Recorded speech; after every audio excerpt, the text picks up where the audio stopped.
All right, there we go. That's some music playing here. Okay. See, I'm in. There we go. Getting to top speed, top gear. So I've made some additional changes since the last video. I'm still not done yet. It's kind of work in progress. I kind of had that Frankenstein thing going on. I was trying to limit. I forgot to cut that zip tie.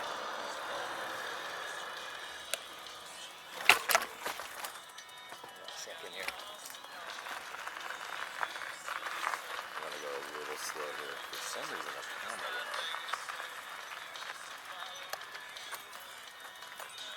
on. Morning.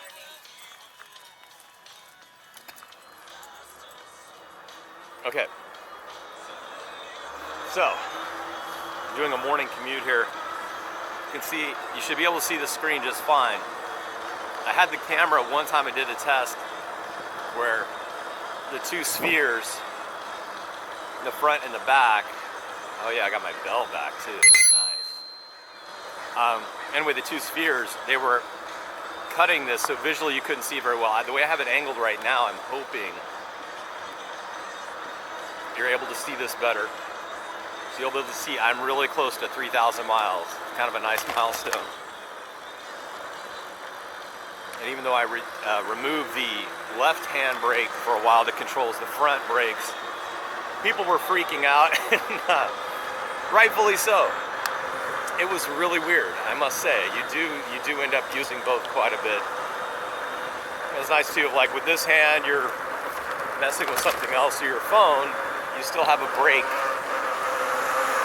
to deal with. You also do brake fast. It's like all very understandable stuff. I get it, but I wanted to try it. I guess I was getting bored and hoping that it would make a smaller profile. But you know, it is a beast. So removing this one little piece really didn't make a difference at all. It just made me feel good at the time. I wanted to try it. It's surprisingly easy though, that's the good news. To remove that thing, put it back, you had to repair it. You can remove it in like less than 10 minutes.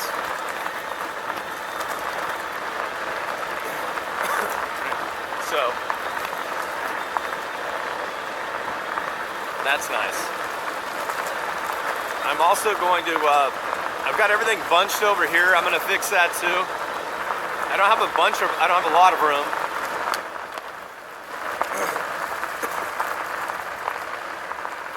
Let's see if we can transition down below here.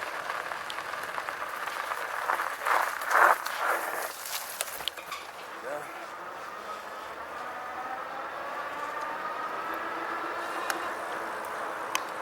No, I did turn my light on. I like to have the front light on flashing just for safety. And the way this thing works is the battery pack works really well. But if you disable, if you don't activate the thing right away, the battery automatically, if you don't draw power to it after you plug something in, it automatically turns itself off, which is a good feature. It's not just, you know, slow trickling out the battery. But if you forget to turn your light on until later, then you have to unplug it and replug it.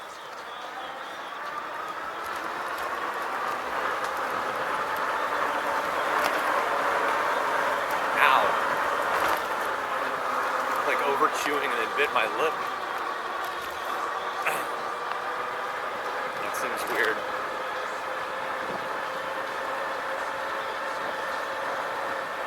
Anywho, okay, so let's turn this, hang on a second, let's turn this off. It's going to be too distracting otherwise. Stop, there we go. And that. Okay. So, yeah, when I'm using this bike at full speed most of the time, I keep it in 7th gear. That way when I want to jump in and help on the pedal assisting or portion of it, I can start pedaling But if I have it in a lower gear, for me to help the bike, I'd have to pedal my legs so fast, it'd be ludicrous. So if you're wondering, you almost always keep it in a high gear. Oh, ducks.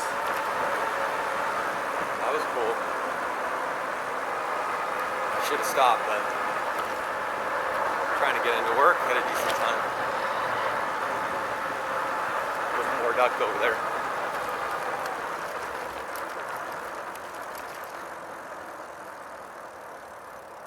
Beautiful.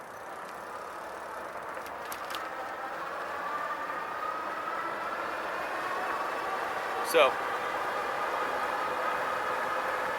yep, 2,900 and almost 50.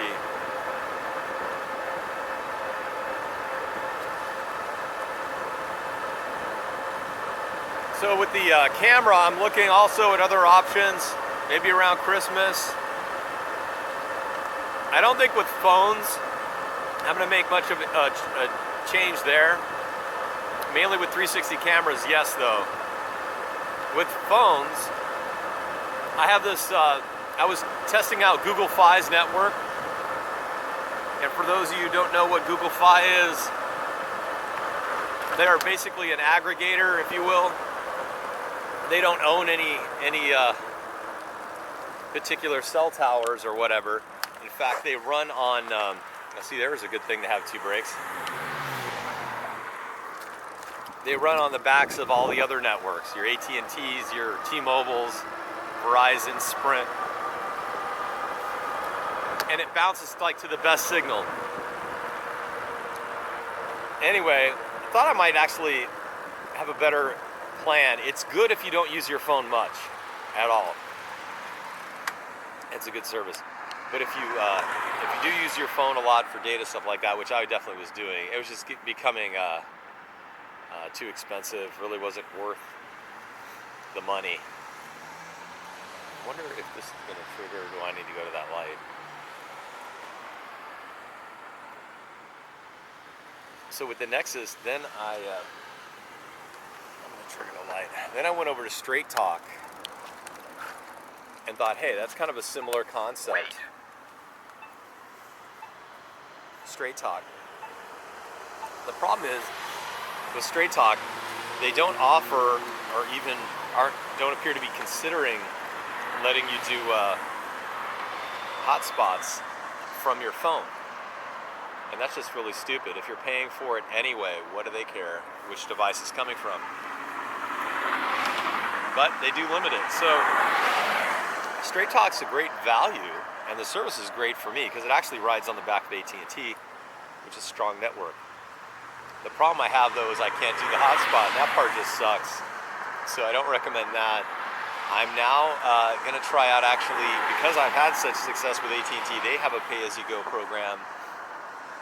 And I'll try out their deal, and they actually offer 6 gigs of